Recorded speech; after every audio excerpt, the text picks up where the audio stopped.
regularly scheduled, a little bit late, meeting Thursday, March 26th. The Vicksburg-Warren School Board of Trustees. First item on the agenda is invocation, and Dr. Winters, I believe, is going to lead us in our invocation. Let's pray. Dear Heavenly Father, we thank you tonight for the dedicated board members who are here. And Father, we thank you for the assignment that they have, Lord. We pray that you would just give them wisdom and guidance and help them to make good decisions for the school district and for the community. And we thank you tonight in Jesus' name. Amen. Amen. Next item on the agenda is to adopt the presented agenda. Are there any additions or deletions to the agenda? Seeing as none, do we have a motion? Mr. Chairman, I move we adopt the agenda as presented. Second. We have a motion with a proper second. All those in favor, please signify by saying aye. Aye. Those opposed, same sign. Seeing as none, agenda is approved. Next item on our agenda is election of the board members. We have before you some ballots. We can do this one of two ways, talking with Mr. Popson this afternoon. If you would like to use the ballots, we can do that. It is just a requirement that they record our vote, so if we're gonna just use the ballots in voting, we'll need to make sure that you signify which one is yours. Does that make sense? So at least write your name or circle your name as if this is your ballot, your post, your vote. So first office is president. So at this point in time, we take motions for president of the board. Mr. President, I'd like to make a motion. James Sturgis Senior. Junior. Junior, I was gonna say, when he said It's a it, throwback Thursday now. you are Little not. TBT, little throwback Thursday. Is there a second? Second Sturgis. Okay. Any further motion? I make a motion, Brian Pratt, for president. Second. And we have a second. All right, so are there any further motions?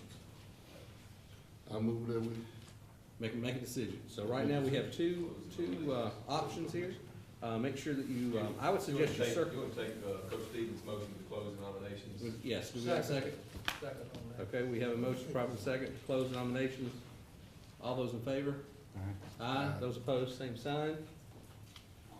Now it's on to voting. So I'm gonna suggest you circle your names. That will signify this is your ballot. And then place an X next to the name of who you're voting for. And then if you wanna, and this will be recorded in our minutes, so for the public that thinks we might be hiding anything, this is, Mr. Attorney will record the vote. Wait a minute, I got a few more here. Can I vote for? I think we can all run five. But vote often, vote, what is it? Good. Got one vote for James Sturgis Jr. Vote for Brian Pratt. Vote for Brian Pratt. Vote for James Sturgis Jr. And a vote for Brian Pratt. Brian Pratt is elected president. Appreciate that. The next item on the agenda is for our vice president. At this point in time, we'll take motions for nominations for vice president. Mr. President, I'd like to nominate James Sturgis Junior. Second. We have a motion and a second.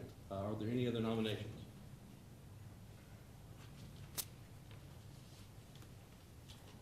I move that the nomination for vice president be closed. Second.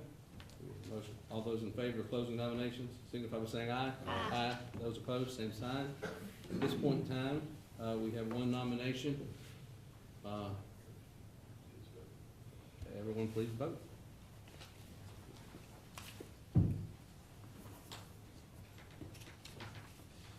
Hold on, I'm having trouble here. I think by acclamation, we have Mr. Sturgis. I think he has. Jim, if you lose this one. I could We'll have a now. problem. I could.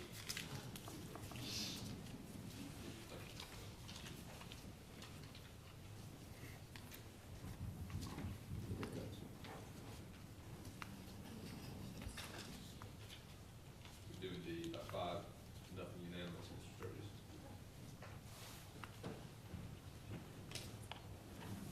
Next office we have is our secretary.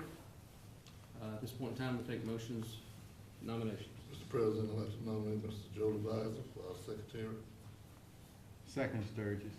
We have a motion and a second. Are there any other nominations? Move that the nominations be closed. Second. We have a motion to close nominations. All those in favor signify by saying aye. Aye. Those opposed, same sign. Nominations are closed.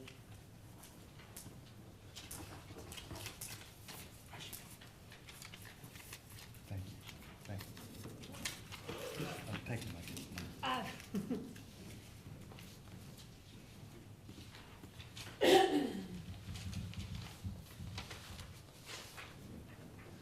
Again, unanimous, Joe Device is elected secretary.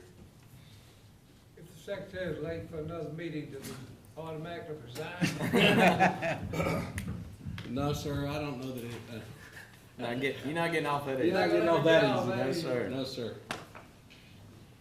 All right, next item on our agenda is introduction of visitors and distinguished guests. Mr. Superintendent? Actually, the guests that we have, I would like to introduce them during the superintendent's update because there's a little more information other than saying Okay. they are. Next item on the agenda is approval of minutes for our last scheduled board meeting on February 26th and a special call meeting on March the 4th. Mr. Secretary. Mr. Chairman, we'll call for additions or deletions to the two call meetings of February 26th and March 4th. Any additions or deletions to our minutes as written? Not hearing any, Mr. Chairman, I move that we approve the minutes of February 26th and March 4th as written. Second. We have a motion with the proper second to approve minutes. All those in favor, please signify by saying aye. Aye. Those opposed, same sign. Motion carried. Superintendent's report. Well, I've got a lot to talk about tonight, but it's all good. First of which, let's get the priorities right. We received notification, there was two Mississippi State statutes that gave opinions on who had the authority to cancel school and what you did with those makeup days. We've always acted under the direction of Mississippi Department of Education. Dr. Kerry Wright asked for clarification from the Attorney General. The opinion of the Attorney General is that the local school board's policy supersedes as the first default. So as long as we had a policy in place prior to the cancellation of school, then the school board has the authority or to designate that to the superintendent if that's what the policy says. Which means, if that policy was in place, then the Vicksburg-Warren School District would not have to make up those days or penalize any adult, and they would be paid for those days, and we would still be reimbursed through our MAUP, and those funds wouldn't be harmed.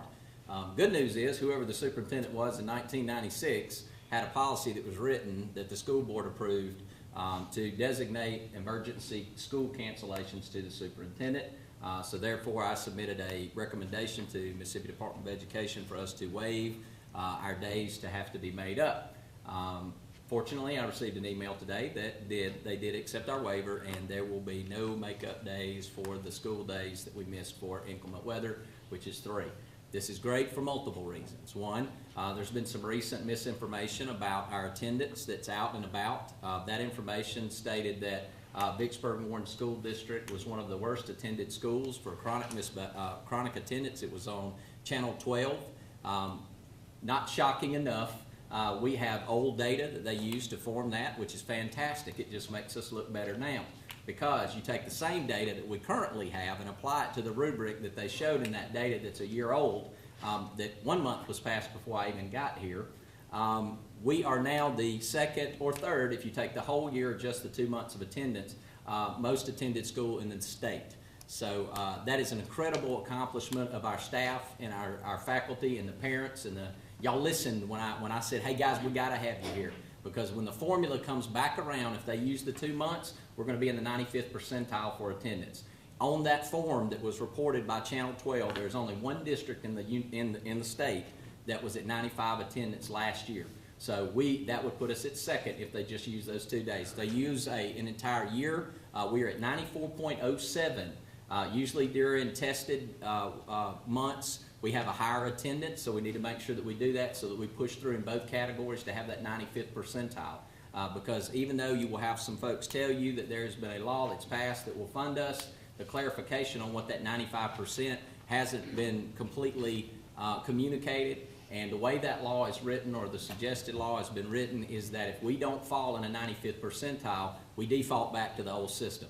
And considering you only had one district in the entire state that met it last year, not a whole lot's going to change if we don't meet that 95th percentile. So we are again asking to make sure that we attend school. That means whole days. I know it's very tempting on days where we attest to go pick up folks. There's also a law in place that's called the 63% rule.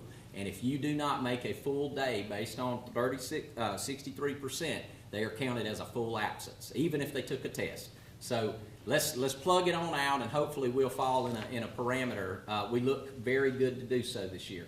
So I shared that information with multiple people, but I think that's an incredible feat to go from what's been reported as one of the worst to either the second or third highest if we plug our data into the old data. So I'm very proud of my staff, and I'm very proud of you as parents.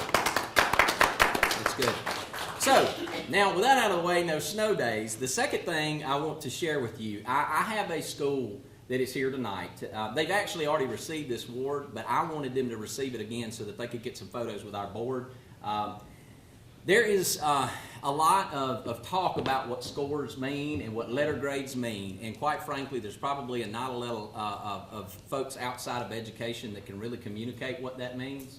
And when you begin to talk about what you've done with what you've got, we don't play in a fair scale. The way that the system is set up, there are too many variables out there that give high socioeconomic income communities leverage to post up better grades. And I could support that with as much data as you want to hear or see, promise you. Okay, now Briggs. I've choked him with it for at least the last 3 or 4 months, as well as a couple of other of our representatives in this district. So with that being said, when you get something that's special, when you're behind the 8 ball and you have a group of children that struggle because of finances, and when you pull off incredible growth despite the odds that are stacked against you in this state, and you are named by the Mississippi Department of Education as a champion of change, that is something that's special. It's special because we have a school that was awarded this. This award is called a High Progress Award as a champion of change. This status is awarded to schools across the state for demonstrating the greatest gains in closing achievement gaps among students. This award's status goes to schools that represent the highest 10% of schools in the entire state that have improved in overall performance over the past 2 years and fall within the top quartile of schools in performance and gains of the lowest 25%. So what this means is the schools that are out there that have the most work to do, we have a school in our district that was named a Champion of Change school. They are better than 90% of the schools that are out there. So folks that want to talk about your district, you make sure you let them know we got good things going on. So I've asked the principal of Vicksburg Intermediate School to come and accept this award again from our school board president and make sure that I told my hometown how proud I am of what they're doing at Vicksburg Intermediate School. That staff are pulling off marvelous things. So.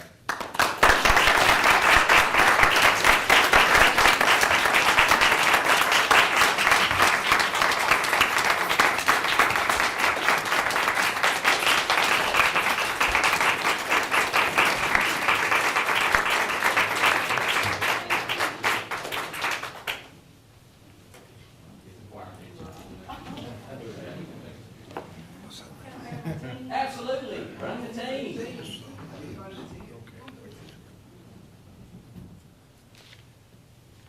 And I have burned the ears up of anybody who's listening about how proud I am of you. my chin, sir. Get rid of it. I'll stand on it. Congratulations.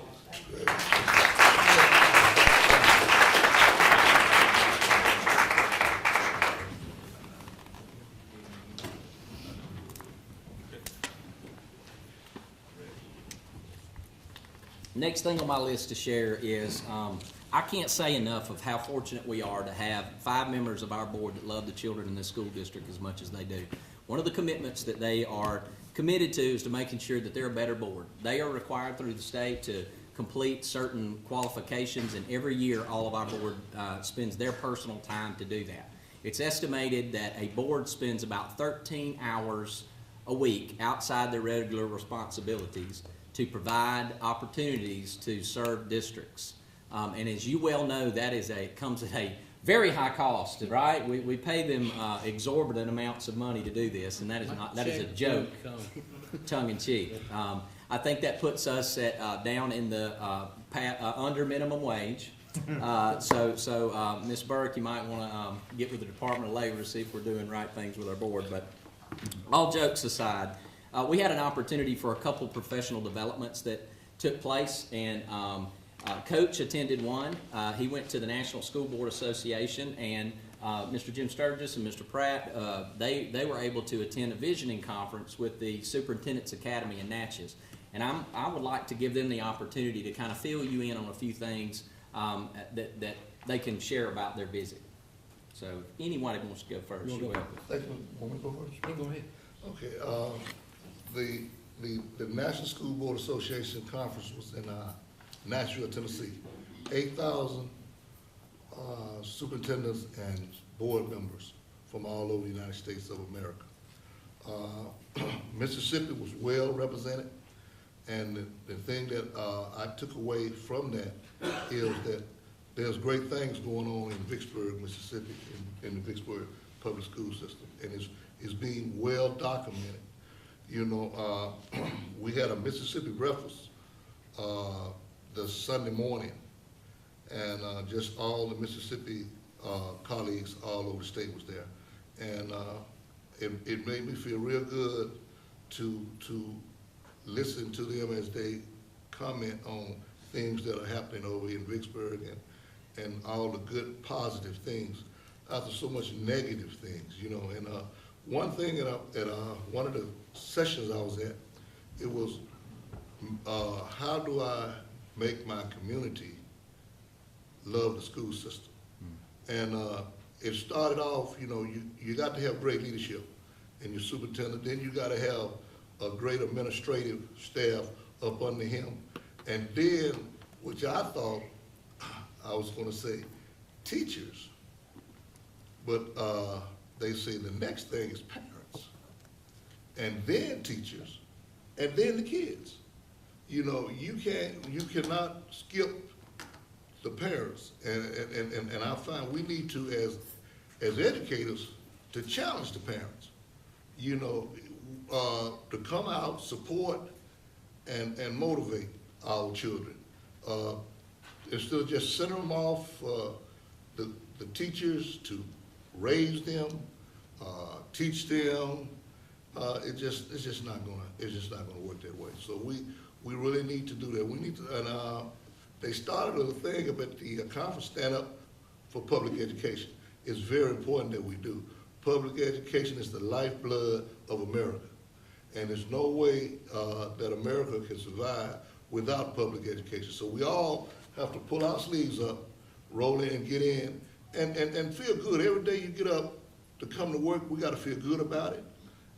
We got to set the example for the kids. We got to make the kids feel good about themselves, because a lot of children come out of bad situations, you know, and sometimes the only friendly face they're going to see that day is that instructor. The only someone that's going to take time to find out what's going on in his life. And sometimes some of them have a rough life. Some of them don't want to go home. They'll hang around, they'll clean up, they do whatever they can to stay with you. So it's very important that we find what it takes to motivate. And that's all it is. And I found out of 40 years of coaching and teaching, All they want is a little love. If you can show them a little love and a little, they'll respect you, and they'll come aboard. But I'm so proud of this district and in the way that our superintendent is leading it's great, and it just did me good to hear all the praises from around Arkansas, Louisiana, about Mississippi, and Vicksburg, Mississippi at that. Thank you. Thank you, Coach. Well, our conference in Natchez was a conference that the first part of Saturday depressed us. And then he spent the rest of the day bringing us back to reality. But to give you a 30,000-foot overview, we need to have a vision, we need to have direction. The way we have done things in the past was based on things that are not there anymore. Our educational system in the United States is based to prepare children for an agrarian workforce, and we don't have that anymore. But we still do it the same way. And they gave a great analogy of why a railroad track in the United States is 4 foot 8 inches wide. They went all the way through it, going all the way back to Roman times as to why it was. And then today, the reason why the space shuttle booster rockets are all the certain size has to do with why a railroad track is 4 foot 8 inches wide. So something that happened thousands of years ago is still impacting what we're doing today. And the rate of change now with technology is accelerated so much. I mean, 5 years ago, social media, 8 years ago, social media, we wouldn't be thinking about having a policy in the district about social media 8 years ago. If you don't have a policy on social media now and electronic devices and the use in the schools, you're behind the times. One-to-one is here to stay. Technology in the classroom is here to stay. We can embrace it or let the world pass us by. So in that effort, after he made us all depressed, we discussed how do we move forward. And to move forward, the board needs to have visioning sessions. We need to clearly define what our vision and our goals are, and decide as a team, and then articulate those goals to everyone that's involved so that we are all moving in the same direction. And so we have talked and discussed that before our next board meeting, we're going to try to find a time that we can have a visioning session to sit down and have those discussions. And hopefully within 3 or 4 months, we'll have a second session to solidify those and then give clear direction to what the top 3 ideas or top 3 goals that we have for the district.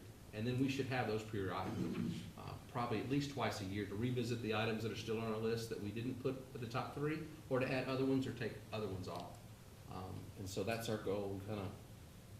We kind of had great motivation. He broke us down and then built us back up. And also, we have a great leader here. We also learned that, and I'm not taking anything away from teachers, but if you have a great leader of an organization, whether that's a principal or a superintendent, they can do more harm or help or good than if you had a bad teacher or another bad administrator or leader. Because if you have a whole group of good teachers and a principal that's not motivated, he can spoil it for all the teachers. Whereas if you have one bad or a good principal can bring that whole group up. And we learned that today. And we have a great leader here.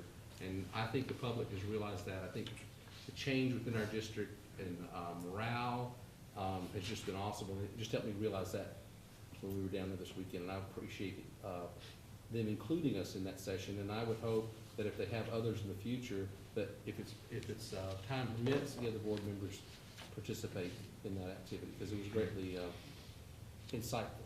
Jim, did you have anything else? Just a few, if I may, Mr. President. What is good for the goose, ladies and gentlemen, as we are reporting, when you go on field trips, we'll expect that you will report to us also. I did find out, talking to what the President just mentioned about technology, something they asked was that, what about yourself? Name 3 things about yourself. And I'm only gonna name one I said about myself. I'm an introvert, believe it or not, I really am. So then they go with all of the other things that they asked you to talk about. But here is the have and the have-nots. They talked about there will be a chip that you'll be able to put in your finger, and you'll be smart as a whip. There will be a contact you can put in your eye, and it will bring down the information like the iPad. You'll be smart as a whip. But it will be for the haves and the have-nots. So technology is really going fast, and if you don't watch out, we'll have more technology than we have people actually doing the work. So with that, I'll leave it there. And it's going to be, it was very interesting when they start talking about the new technology and how it's going to work, because it's scary out there. I'm glad my son is in the 11th grade. That's my last kid, by the way. And it's, for the smaller ones, it's going to be real interesting. Thank you, Mr. President. Anything else? Did we miss anything? Sounds great. Okay. You know, that was definitely one of the things that we began to look at, and you know, the contract Mr. Sturgis was referencing is $1,500, and it exists today. It is an extension of Google Glass, and they talked about eye transplants. They talked about downloading actual memories onto CD-ROMs. They talked about communicating telepathically between two computers. All of those things have already happened. And we talked about the implication of that in public schools and where we are in our infrastructure, and what an incredibly great segue into my next superintendent's update point. I've asked Wade Grant. The board was able to work out in our current budget. Didn't cost us an extra dime, but it did cost us some money that we had already budgeted. We'd saved it from other areas, but they gave us permission to hire Wade Grant. And Wade Grant has come in, and he is setting the direction for us in technology. Wade comes more highly recommended than I understood at the time, because every conference I go to, I have somebody that is incredibly much smarter than me, and usually wearing glasses with tech talk, telling me, you cannot believe how good of a decision you've made. And we're very fortunate to have Wade, and we're so glad that he's on our team. What I've asked Wade to do, he spent the last few weeks and months walking through our district, checking our infrastructure, looking at where we are, seeing where we need to be, and sharing some of the goals. You know, we've made it obviously important that we want to have textbook access. Now, we can spend $5.5 million on books that won't correlate to the curriculum that doesn't exist yet because of legislation that's pending, or we can buy a device where, regardless of what that legislation is, our children can have current access to text. We can also use formative assessment immediately in the classrooms. So that viable response is much more important to us through technology. So what we've done is we've asked Wade if he would come, and I told him he didn't have a whole lot of time, but to kind of give y'all an update of where we are in technology. Well, I appreciate the opportunity to come before y'all and tell you what I've seen so far and what I've learned so far about the district. Just for FYI, I am from Vicksburg, and I feel like more and more every day that this is almost a calling for me to come back home and to do what I can for the school district. I was born and raised here, so it's almost a mission. As I've gone through each school and looked at what I've seen from a day-to-day standpoint is there's a lack of communication, primarily through not just email, but just a lack of communication of what is possible and what is allowable. Starting that point is through some type of policies. Problem with in technology evolves so fast that it's almost impossible for us to continually adopt a new policy, upgrade our policy, to see the next social media cycle that's coming down the line, or the next open textbook, or some type of new encyclopedia of some format. So a good example that I've seen just recently, some of the school districts throughout the state are starting to adopt a scenario where the policy dictates individual procedures. It's kind of a broad, open scope policy that says the technology department will develop procedures that will be approved by the board, but are open-ended enough to adapt on almost a day-to-day basis of each new device that comes in off the market, off the street. So you'll have procedures that are meant for communications of email, calendaring, scheduling of resources, adoption processes of new platforms, you name it, that it's open-ended enough where the technology department can actually adapt to what's being pushed in from the education market side of things. The next piece of this is because we're relying so much on technology, on all the new devices that are wanting to be brought in off the street because of our BYOD policies, and all the new adoption of these new pieces and parts, you need to have the infrastructure to support it. So right now, the biggest thing that I've seen other than policy, that is gonna be not necessarily a showstopper, but something that we need to focus greatly on, is the funding of getting new resources for the infrastructure. We need to be able to quickly adapt to purchasing new switches and new wireless access points as they hit the market, not solidifying one particular brand, but being able to still manage those individual pieces and parts. So throughout the entire school district, we have a major overhaul that's going to have to occur over the next year if we even want to approach the ability of doing one-to-one or online textbook access through wireless devices or network-connected devices.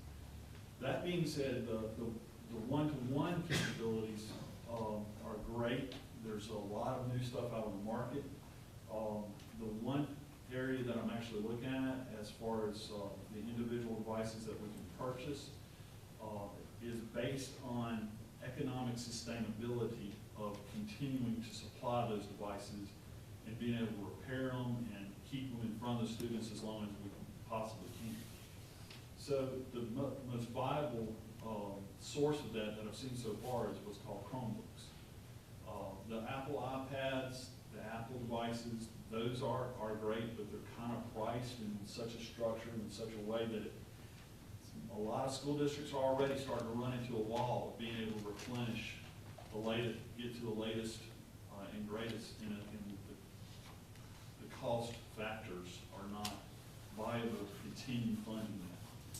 So those are the three major points that I wanted to get across to you. Was one, the policy is going to just drive how we're going to roll out one-to-one if we get, when we're ready to get to that point. Two, the infrastructure support of that. And then three, the economic sustainability of putting those devices in the hands of the children as we roll this out. You're going to see an evolution in the next 5 to 6 years of where not only are we going to be able to save money on access to resources, to educational materials and stuff, but the speed at which those materials are going to change and adapt to the demands of the students and the demands of the ways the teachers can relate that information to the students is going to just continuously, day to day, evolve. Wikipedia is going to evolve. Your online textbooks are going to evolve to multiple media to where it's a saturated market, and different resources are going to be competing for your attention. So the policy is also going to have to drive that and in the direction, working hand in hand with the educational process of deciding which resources or which materials we're going to pull from. So I just wanted to relate that to you. Hopefully we can real soon start getting our email systems and our calendaring systems to where the communication flow within the district will be a little smoother, a little more seamless. We have a major problem with that right now, and it's going to be addressed very soon, I hope.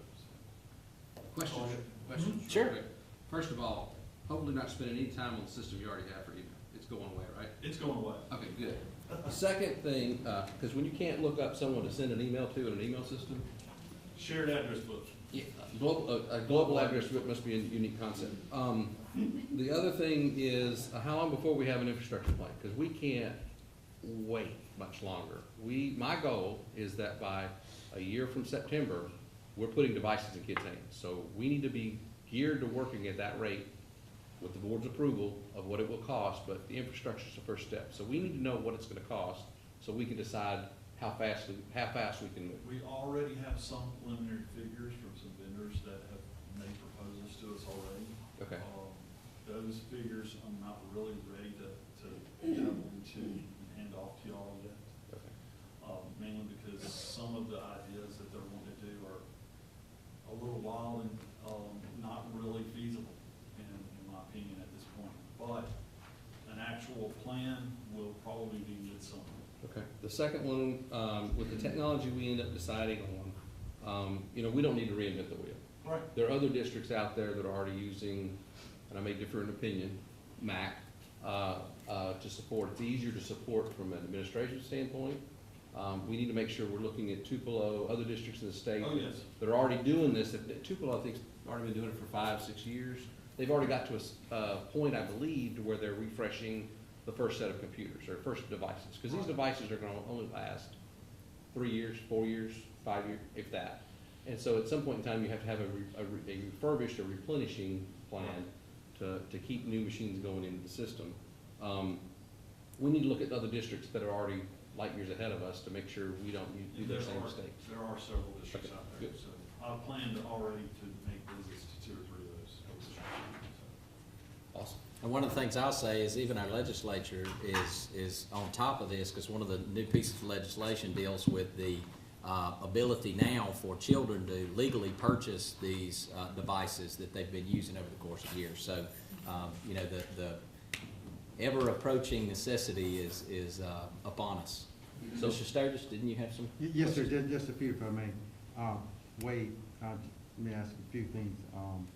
On funding of the infrastructure, I noticed you talked about the Chrome with the one-to-one. This also includes the widgets and gadgets that the kids have now. They'll be able to use this if They'll be able to use that. One of the problems that we are running into is the overuse of those.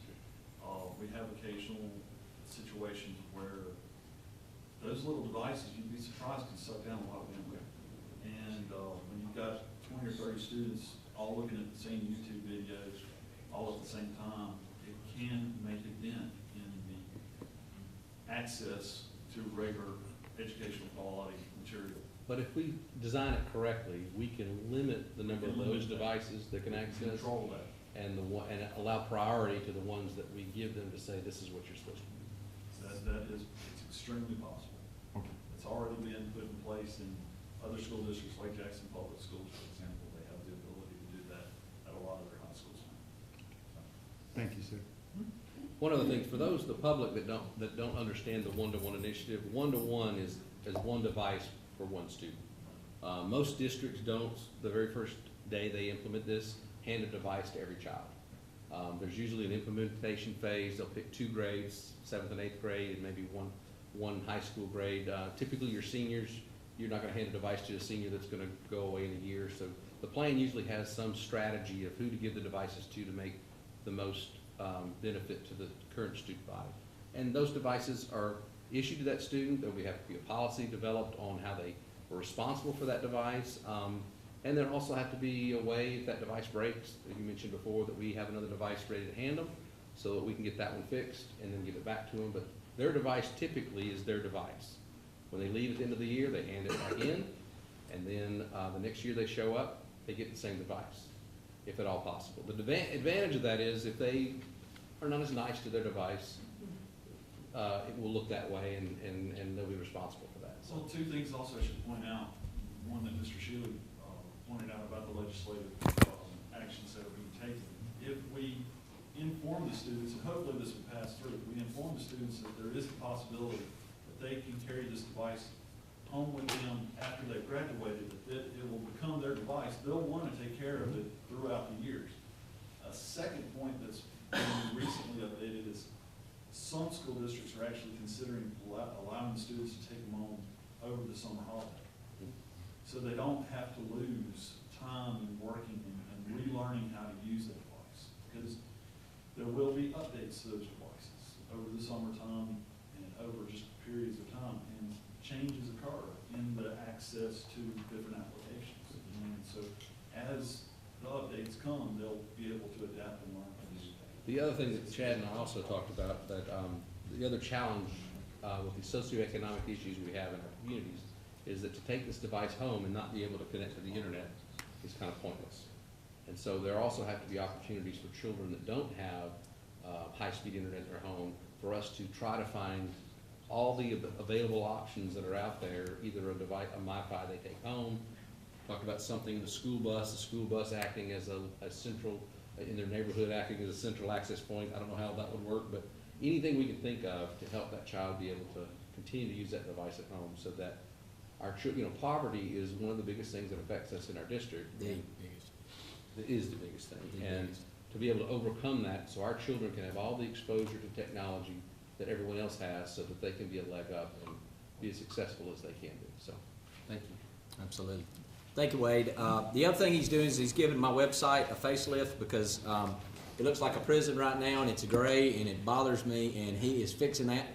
One of the other things I'd like to point out is I don't know if you know that guy that's sitting in the back of the room over there behind that camera who seems to be at every event that occurs in this district. But Cedric Tillman works incredibly hard to connect you with this school district. And one of the things that's changing is his part in that responsibility. He has taken on the ability to attach everything that he already has on his own website to our website. All those images, those quality visuals, those live feeds, those recordings, so that you can be in touch. You can go look at every single board meeting we've ever had. It's out there. That man has made it so.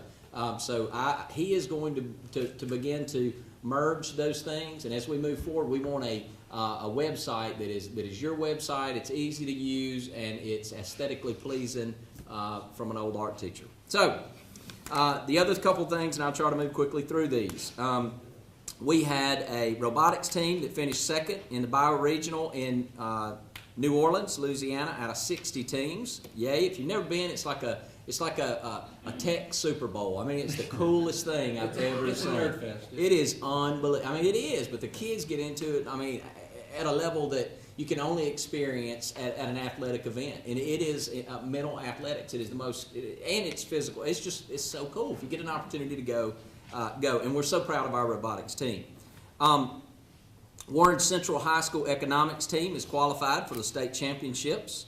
Warren Central High School band recently, as today, received all superior by all judges. And these updates I'm getting now came from their principal. This one's pretty incredible. Now, all of them are good, but this one's pretty incredible. Darby Game was selected as the District 6 Lindy Callahan Scholar of the Year. Now, if you don't know what that is, it is an academic/athletic award. It is the highest award that is designated by the Mississippi High School Athletics Association, and one of our students has received that. It'll be April the 2nd, and I will be attending that ceremony to celebrate with her. Incredible. And she is a pitcher on the softball team, and if you hadn't seen her, she's a sight to behold.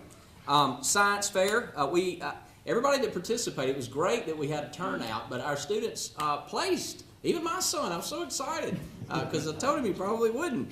But I know that Mr. Pratt's son finished first and moving on to further state competition, and that was great to watch our students show up for that.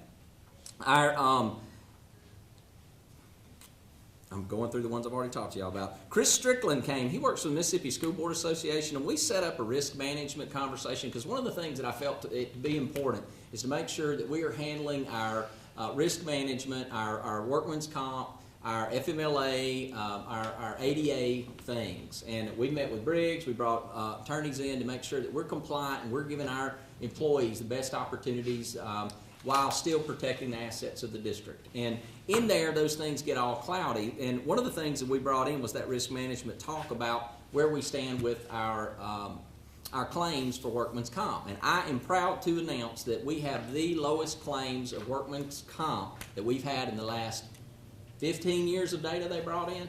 Now, I also would like to throw that our premiums are higher than they've ever been due to some previous years that existed, but we are actively doing that. That means that we've got people out in the buildings that are communicating appropriate and inappropriate. We've got a physical management plant out there removing things that are high risk, and I'm awful proud of that effort. So congratulations there. We had a American Legion breakfast that I was invited to attend. Coach brought me out there, and I saw a whole new world. We have a group of men that meet, and they honor those that have served our country, and they continue to take care of them. The American Legion works to provide quality experiences for the ones that are not in battle, that are left at home. And you know, it was an incredible way to honor the men and women that have served. As a matter of fact, Jim Sturgis, I know he's mentioned earlier, Jim Sturgis Sr. was one of the recipients, and it was 40 years of service is what he was recognized for. So that was an incredibly important event, and I again appreciate Coach for making me aware that that was there. Mississippi Preps meeting. We had a couple things happen. One, we were called to present because of what Coach was talking about. There is a rustle and bustle about Vicksburg. If you hadn't heard it, that means you hadn't been out of Vicksburg to hear it. We were asked to come and speak as presenters at the Mississippi Preps Conference because of what is going on in innovation with our Leader in Me and our engineering academies. And we did that. We had an hour-and-a-half session, and the Chamber of Commerce went with us. And we were able to shamelessly brag on my district. I do it every opportunity I get. But it was the most attended session. We had one of the contractors came by and said, "What in the world were y'all saying?" They had people that were in there all along both sides, out in the halls. They didn't even close the doors. There were people that were standing up listening to what's going on here, y'all. And it is remarkable because it's not happening anywhere else. And that's awesome. So anyway, that was great to experience. In addition to that, we received an award by Preps for exemplary participation in our training efforts. So that was also a nice feather in the cap of the efforts of our principals. And then we had the board visioning meeting. The Superintendent's Academy is something I've been privileged to be able to be a part of. Tonight, we actually had several that participated early, and for other reasons they had to go home. And I told all of them, please don't miss the best show in town, which is our board meeting. It doesn't get any cheaper, and the information it gets incredible. I've got a dear friend of mine who stayed, and that's Elliot Wheeler. Would you stand up just for a second? Elliot is one of the other superintendents that have been chosen for this particular academy. And I'm going to tell you, if there's anything that I have seen since I've been a part of this, is I have a hope for Mississippi. Because I'm going to tell you what, there are some of the most incredible, innovative, forward-thinking superintendents in that academy to sit next to and learn and work with individuals like him. He is the superintendent of Humphreys County. He is a resident there. He's one of those elected guys. He has to come at his a little different than I do. But I do wanted to make sure that I point out the fact that there are great things happening all over this state, regardless of what a lot of people would like you to think about your educators. There are people that have committed their entire lives, not 15 minutes on Facebook, not 3 months of session, but they have committed their entire careers to making difference for children. Their money is where their mouth is. They aren't complaining about things. They are in the trenches making things happen. I tell teachers, even if they don't work for me, I tell them thank you for the dedication for this day and age when there are more people trying to eat educators than I've ever seen. But I appreciate the superintendents. That oftentimes we get rocks from all directions, and that's fine. That's what we get paid to do. But I appreciate Elliot for taking the time to be here with us tonight. He's a dear friend and an incredible leader, and I count it a privilege to have been able to get to know him during this process. Last thing I have is we had several musical events. Fine arts is really important to the old art guy here, and we had a music that lasts. We had the Vicksburg-Warren Honor Choir Concert on March the 24th. We had Oh, the Places You Will Go, which was actually a building literacy numeracy in the schools and community meeting, and that was Saturday, March the 28th. We had the Warren Central High School Madrigal Choir, Women's Choir, Varsity Choir, that was led by Eric Johnson and Nancy Robinson. And that was March the 20th, 2015. This was pretty big because this was an award that's not given to just everybody. If you haven't had the opportunity to see our Madrigal Choir, it's phenomenal. They actually presented a musical rendition of our convocation at the Manley Conference, Mississippi Association of Middle Level Education.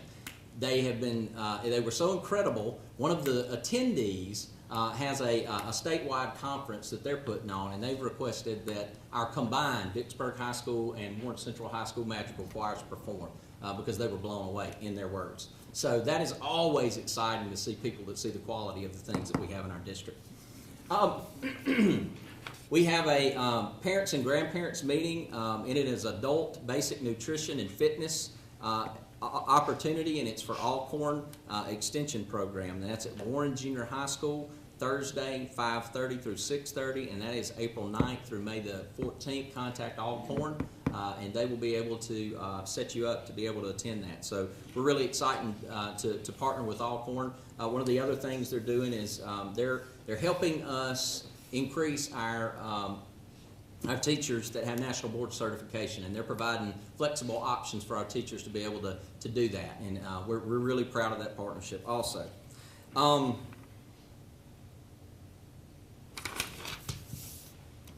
I believe that's it, if that wasn't enough. Thank y'all so much.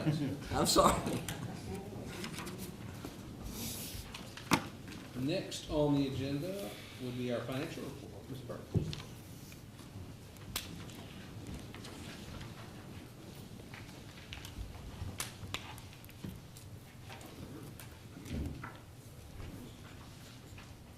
Good evening. Good evening. While I'm getting my paperwork together, I will say, based on Mr. Sheehy's comment, if you're working on 27 hours of the month, I don't want to know about it, possibly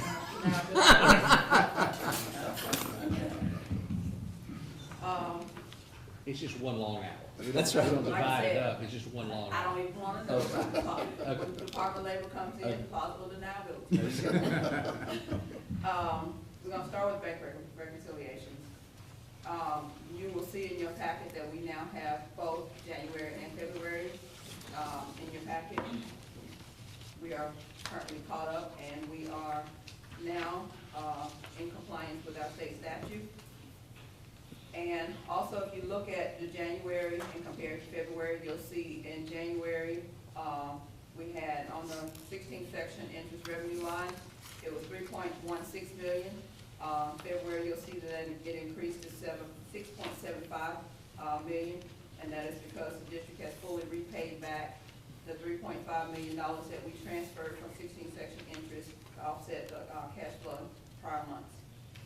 Moving on to our ad valorem taxes. Our year February, that's July through February, ad valorem collections show an average of 82.05% of the collections of $27.6 million we've requested. As of February, the district has reported $22.68 million in ad valorem collections. You'll notice that there was a significant increase from last month, 24.93% to this month's percentage, simply because we get our largest ad valorem collection in February. The February collection totaled $15.79 million. Moving on to MAEP, our year-to-date February, we collected a total of $17.65 million for our full year of our $26.6 million of our MAEP thus far. Casino revenue, year-to-date February, we have a total collection of $298,881. Just in case you notice, that's the exact same amount from last month, and the reason that is we didn't receive our March collection, our February collections until March due to the weather days. So you'll see two recordings in March for casino revenue. Okay, moving on to our cash flow statement. Our monthly cash balance for February is showing $4.38 million, which no longer reflects the $3.5 million borrowed from 16th section, which is a good thing. As previously stated, we've moved the full $3.5 million back to 16th section interest. At the close of February, we show a full year projected cash balance of $4.36 million, which is $3.5 million over our budgeted amount, and $408,000 more than our MDE required 7%. Wait. Say that again. Say that You're again. gonna be the one to ask for Say that again. I was gonna make you repeat it if he didn't. Say that again now. We are now over our MDE requires 7% by $408,000. That's what I'm talking about.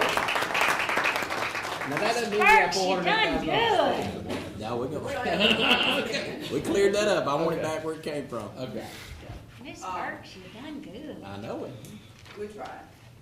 As we continue to focus on costs, we're now past that requirement, and we're actually $581,000 better than we were last month, on our full-year projection. So like I said, we continue to focus on costs, only focusing on what you need, getting what you need to get us through the rest of the school year.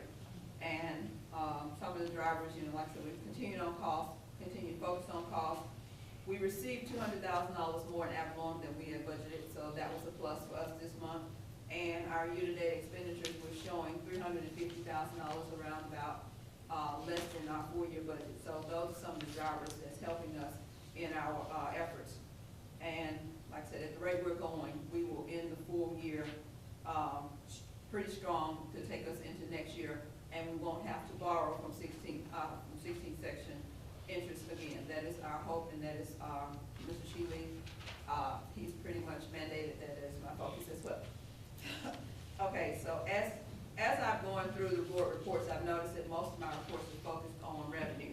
So this month, I included an expenditure comparison report for you, so that you can see how our spending has compared from month to month, year to year. This month, you'll also see that there's a chart as well as detail to show you how our expenditures are trending from year to year. In that chart, you will see that there are some areas that are fluctuating up and down.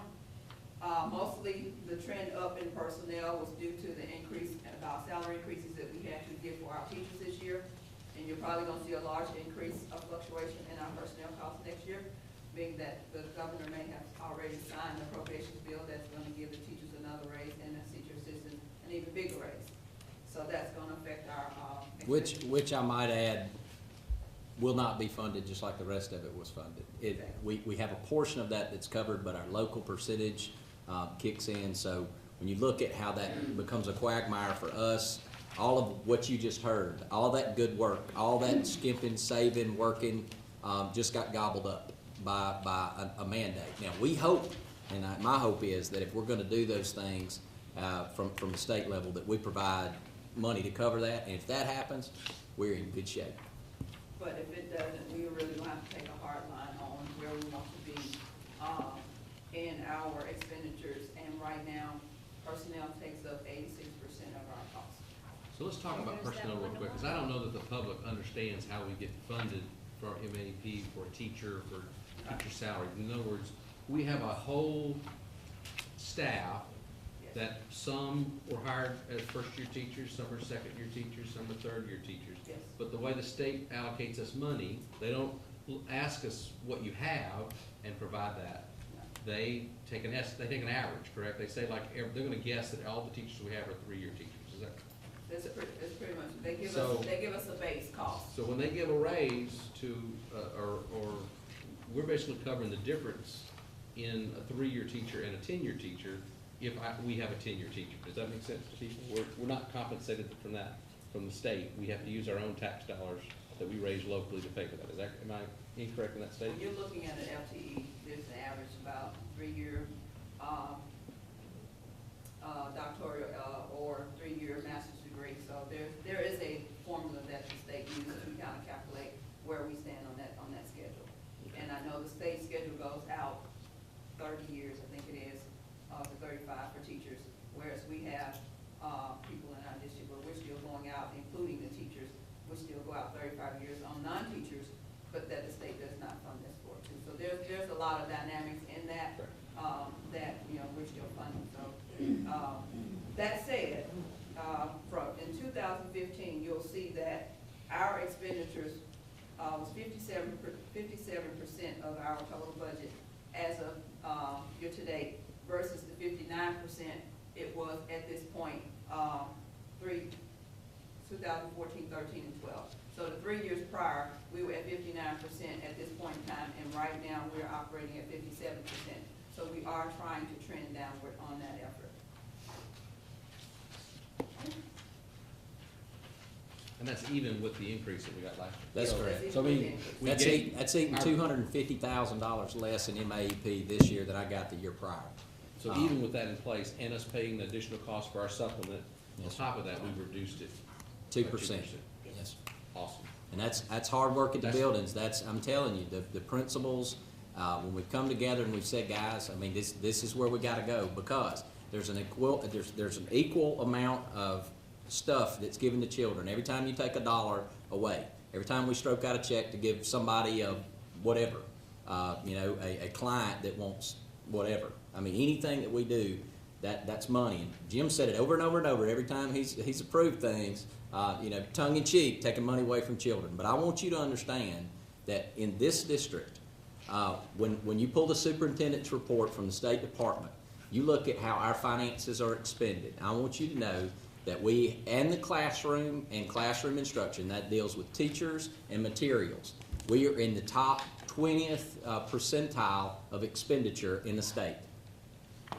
Out of 151 districts last year, we rank 109th out of 151 in our expenditures for payment for administration outside the building. We were 111th for the expenditure for administration at the building level. So what that means is our compensation is lower than almost everybody in the state. The way we were able to structure this, all other expenditures, that's everything else. We got teachers, we got stuff we spend on kids, we got administration outside of the class, out of the building, and we got building administrators. Everything else, we are 151st. We are the most frugal district in this state based on our outcomes. So I know people want you to believe that there's some squandering of funds out there and we've got money tucked under rocks. This district is committed to be faithful to the money that is expended, not only from the state, not only from the feds, but your local tax dollars. And we're trying to get everything we can for the kids, because the superintendent's got 3 of them here. So you can rest assured I don't sleep, and I want our kids to have the absolute best of everything without having to come get it from you all the time. And Ms. Burke has worked herself in the ground to try to find options for us. And we've provided a lot of those, and we've done some options. Others we've said it doesn't fit us. So as we start moving forward, that's always going to be our focus, is to provide the best opportunities for our children. Yeah, and if you look at the expense category comparison chart, you'll see where the areas where we're spending the most. And, there's going to be some areas where don't really affect our overall spending. It'd be like a drop in the bucket, but we're still managing those areas as well. That's it for the Do we finance. communicate this to the newspaper? Oh, yes, sir. Well, in the past, we've had some negative reports in the newspaper, and I think it would be good if it was a nice article on this frugal way of doing business.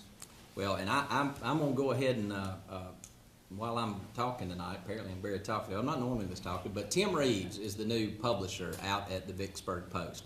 Shameless plug for them. If you haven't seen the paper change in direction about wanting to be a community paper, he is committed to do that, and my accolades go out to him personally. He has made an arm reach, invested, intentional effort to reach out to our district to provide community stories of things that are good here. I've seen more. Heck, we had one with Bill in it the other day as a hero, and how I dare to say, in the 20+ years you worked here, has that ever occurred, Bill? No, sir. And this man goes out when the roads, all these hills are slick as they can be, and to be able to say, hey, I'm proud of this community, and that's what our paper's doing now. So I commend them. And Mr. Joe, I'm with you. There are definitely opportunities for us to brag on us. Ms. Burke, may I ask you one question, please? And I'm not here to blame Jackson or us or whomever, all the school systems. Was it the 1,500 this year and then 1,000 next year, or is it switched over? It's 15 for the teachers this current year. Yes, ma'am. And then 1,000 for next year. Okay, so with that 1,000 that you spoke of with the expenses, thankfully they've gone down to 57%. Will that affect our 7% the next year? It's kind of hard to say. I have not done projections on our revenue. Yes, ma'am. So that's kind of hard to say. Yes, ma'am. Thank you. Thank you, Ms. Burke.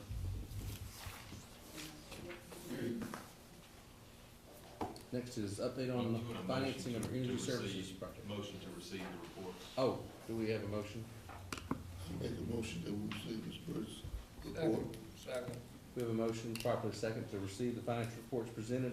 All those in favor signify by saying aye. Aye. Those opposed, same sign. Reports have been received. Okay. Next on the agenda, update for financing for our energy services project.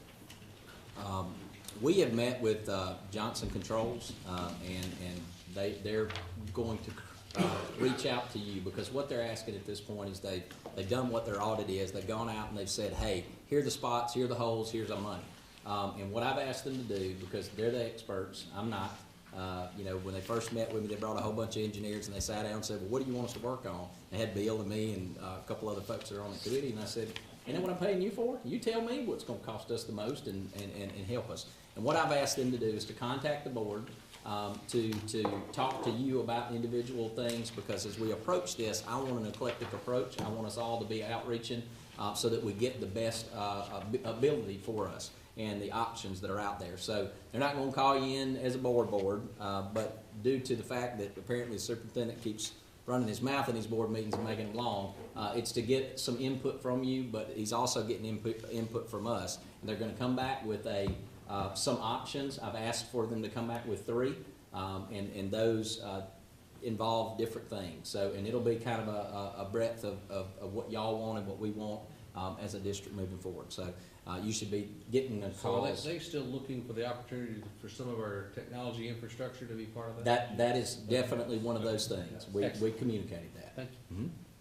And the way that thing kind of works is basically you can only save X amount of dollars, and every dollar that you turn around and buy new equipment that saves you more money is more dollars, but there's a cap on all of it. So if you say, I want infrastructure to take X amount of dollars, you have to take that X amount of dollars away from the equipment that would have saved you some of that money. Does that make sense? Sounds like MAP fund. That's funny. Yeah. I don't know why they keep taking stabs at you there. I didn't even mention his name. I That's didn't right. mention his name. So anyway, that's where we sit. That's where we sit. We got that's coming, so they should be reaching out to you. Does Johnson Controls charge us a fee for consulting with us? Yes, sir. It's a part of that whole process that y'all approved already. When they went through the RFP, we had the qualifications that came in, and they have a percentage that's covered in that. Paid for by their savings. That's right. I understand, as long as we have a level playing field, we have X amount of vendors who already furnish certain entities to the school district, and we should never consider cutting them out. If you throw it out there for bids, and everybody has an equal opportunity, that's okay. But to pay a consulting fee to one company without the competitors getting an opportunity to express themselves, I think we need to avoid that, because, we depend on local income from local taxpayers to run our school district. And so it's really important to do as much business at home as we can. And of course, if you give everybody an equal opportunity to bid, then that allows everybody to play on a level field. So Sure.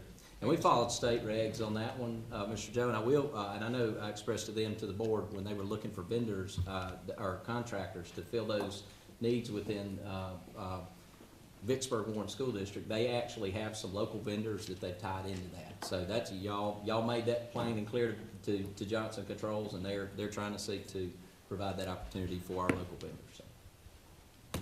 All right. Next on the agenda, we have proposed consent, and I think in the effort of expediency, I think we will consider all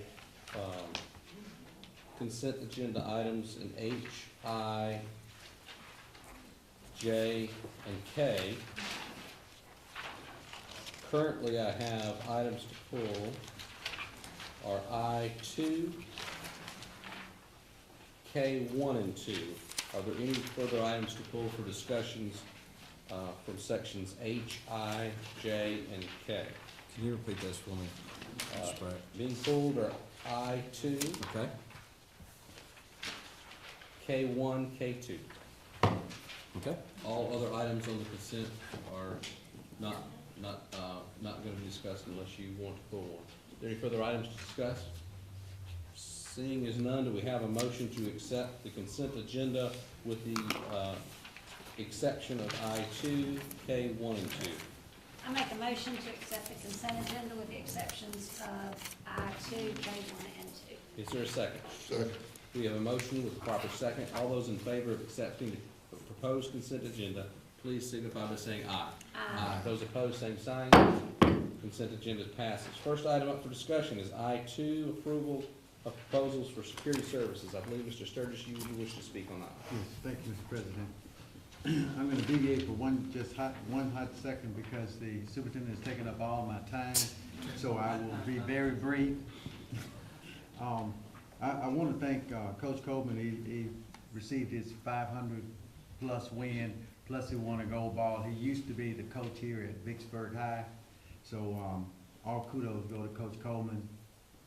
We wish he was still here, but he's gone to Raymond. But I had to mention that. He was a great coach. He is a great coach. Now, let's get down to business. On the security bid, Mr. Levi's had just mentioned it was level field and it was put in the paper or wherever we have to post it or whatever we had to do. Is that? Yes, sir. Okay. Absolutely. Is it, nobody else, I'm going to do what I shouldn't do, I'm going to assume. Nobody else was with the bid. No, sir. That was the Is, only one we got. is it an increase from last year? And if so, how much is the increase? Or is it a decrease? Yeah. Remains constant. We're not adding any services, we bid the same request, RFP that we did last year. Yes, sir, but we did rotate some guards around on some campuses that we had started at the first of this year to make sure that they're just like they were. There was nothing changed on it. Bid was, everything was the same as far as money. So how much is the overall bid?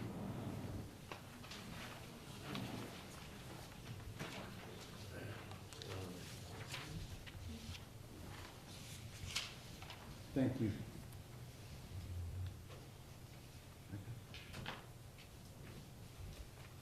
There it is, you got it right down there. Two, the total. Oh, right here. Thank you, sir. Thank you very much. So the total is $263.90. Okay, yeah, I didn't see that. Yeah, $263,930.70. Is that the total? Yes, sir, according to.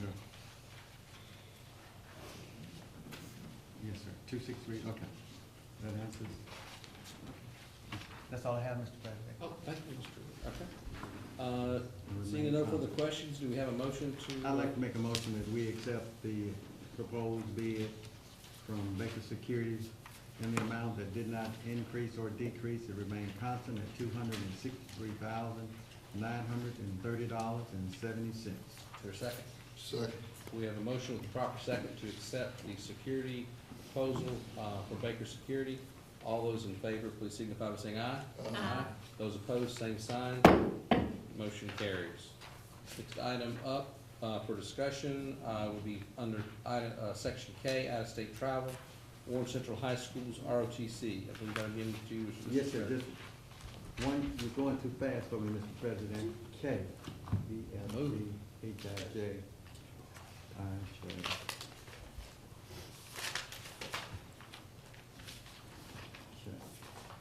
My mother taught me my alphabet, so you're gonna have to wait for 2 years. Okay, on K, sir. This is the request for the ROTC trip, and it just said it had two things I had a question with. It's with the, let's say, funding, the agency and the district fund will pay this. Is the agency the Navy? Yes, sir. The Okay, ROTC. okay, okay. Yes, sir. Okay. And then it says here, under the next one where they're going to Little Rock, it says the majority paid by the U.S. Navy. Do we know how much the majority would be, like 80%, 50%, 70%, 10%? Do we have anybody from Warren Central here? Oh, go ahead, Mr. Cameron. I have an answer to that. At the point when this was submitted, they didn't have that exact amount. Yes, sir. Usually the Navy pays for all of it, but, Mr. Creel said that if there is any that's not paid, it will come out of the activity account. But right now, we don't know the percentage, right, Mr. Campbell? That's correct. Okay. Would you please, once it's all said and done, would you give me a percentage or just how much it was, please, sir? With that, I'd like to make a motion that we accept the out-of-state travel for the Warren Central ROTC. Is there a second? Second. We have a motion with the proper second. All those in favor, please signify by saying aye. Aye. Those opposed, same sign. Travel's approved. Item K2, Warren Central High School travel to Princeton, New Jersey. Yes, sir. And again, this is my favorite question. Did we check if a school was closer or that can do the same thing, or was this the only school? And I don't mind you going because I love music myself. I was a band boy myself, so I understand what you're trying to do, but I just want to make sure that we have exhausted all of our other schools closer, Tennessee or Kentucky or, do we know? Alan Arundel gets those approved to his principal. So, Yes, sir. you know, as far as that question, I can't answer because I didn't call him, but I can call Mr. Creel to see what they've done. Thank you, sir. I can get you a report back on that. You want me to table it, or? No, sir, no, Okay. sir. I mean, I just was curious as, no, sir, we can go on and I'll go on and accept it if you would, if you'll ask Sure. that, I sure would appreciate it. So maybe next time we I'll can. get that to you tonight. We can get some. Oh, wait a minute, never mind. Mr. Okay. Campbell, who vets all these things. All right. Yeah, I had to put my signature on it, so I wanted to. That was the only place that it was offered, and, I specifically asked, do we have anyone else who already has this certification? And, we will not have a person other than this person for next year. So that's the reason, and it does happen ever so often, and it does always seem like it's a pretty good fit, so that's the reason I question it. Thank you, sir, Mr. Campbell. With that, I'd like to make a motion that we accept the out-of-state traveler for Warren Central to go to Second. Princeton. We have a motion, proper second, one Mr. Kingsman. To approve Warren Central's out-of-state travel to Princeton. We have a proper second. All those in favor signify by saying aye. Aye. Those opposed, same sign. K2 has been approved. Next item on the agenda, we have MSBA policy update for review. This is the second time, so this is up for approval. Well, this Nope. is how I'm gonna address this, if this is okay with the board. Not the If it second. pleases the board, the way these things are being approached, is they're coming to us. Dr. Winters is working very closely with departments as it relates to those.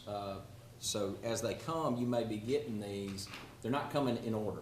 So you'll get a JMED, LMNOP, and a QRS. So what we propose to do is give you the opportunity to see each of these and then approve it as one document, because what we're looking at is that documentation now has to go at the bottom on the day it's approved. And if we could do that documentation as this is a complete document, the service that Each section. Mississippi, and be done Have the with same it at date one on all of time them. instead and have the same date on all of them. So you're not asking us to approve this? Not tonight, no, sir. Okay. But I am saying that is a second view, and there will come a time when this process is ending that we say, I'm requesting that this board deal with those. So I guess in that first view, now is really the time to say, hey, I got a problem with that, or hey, this is what I saw when I read this. Those recommendations really come through. So there's not really an approval process there. So instead of bringing it piece by piece, do you want to wait till they give you the whole section and bring it, or do you want to? I can do that, but then is a document to read. So I'm trying to do it best for y'all. I'm just worried that it's going to get confusing to say you have brought this to us. Sure. Does that make sense? Yeah, 'Cause we're gonna absolutely. bring pieces of it at a time. Mr. Attorney, do you have a recommendation? Either way can be done. I mean, Okay. if you want to break them down so you've got time, you don't have to digest it all in one month. But how, we're You do. gonna have to do some paperwork, to keep track of this, that section one's been before us. You see what I'm saying? Yeah, we got board Well, action of each I one. imagine they're not gonna send in anything other, it's not like they're gonna repeat and send the same thing over and over again. So if you approve JDLT and QRST, then, you know, it's just, they're gonna keep supplementing as they come in, is the way I understand it. It's whatever y'all prefer. I mean, I if Okay. it matters. We can have a checklist on, as we approve. Shannon, you can handle it? Available monthly. Okay, I'm fine with it. So we're not approving anything, we're not? No, sir. If y'all are fine with that process. I'm fine with that process. Fantastic. Next item on the agenda, these are for informational only, there's really no action to be taken to the board. And this is done through a commitment to me, to y'all. I told you we were gonna work on the processes of how we're doing things. I know y'all don't like to see something and approve it on the same night for the first time. So as we start moving forward, y'all know, because two of you were with me at the training on Thursday and Friday of last week, and then I have something I really wished I could tell y'all I was doing, but I signed a piece of paper to tell them I can't tell you what I'm doing. Some really exciting work at MDE that at some point I can tell you we're doing. But we're in a process of working through some stuff there, and I did that Monday and Tuesday at the Mississippi Department of Education. So with that being said, I haven't had the opportunity to review anything, so I can't bring to you a recommendation of something I haven't seen. And this is your first time to see it, so what I've done is I've provided the same information that you got, that I've got, because I've built an incredibly growing capacity to be transparent with my board. So you have the opportunity to look at this. We've got 2 meetings scheduled this upcoming week to review that, and that's going to be with the RFP committee, the RFQ committee, and so that they can talk me through some of this stuff. I plan on having some type of recommendation coming to you for the next board meeting. So with that, we have completed, unless we have any items, do we have any requests to appear before the board that are current? Okay. With none, I would like to encourage you, since it's 7 o'clock, if anyone doesn't want to go home, Warren Central's indoor percussion and color guard are performing currently at Warren Central High School, and they go to state competition for their review tomorrow. So if you haven't seen the indoor percussion, you have, I'm sure we'll be videoing at some point in time, either tomorrow's performance, hopefully, parents will. You have to see this group of children perform and our color guards perform. It is magical to see. It is just amazing to see how much fun they have doing it. So with that, if there are no other items for discussion. And I Yes, just sir. wanna, this is just a personal preference. I want to introduce Pete Stone. Pete is a all-state ball player with our school. Legend and real. Just a minute. He's in business in Vicksburg. He's immediate past chairman of the Chamber of Commerce. He's been a friend to the public schools a long time, and I wanted to call attention to the fact that he and his wife are visiting tonight. Sure. And he's a fellow Rotarian, so. Any further items?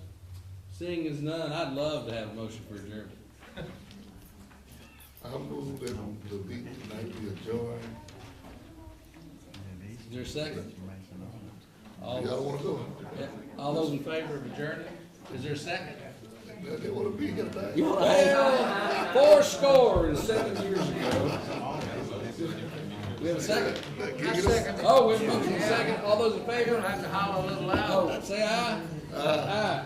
We're adjourned. Thank you, everybody.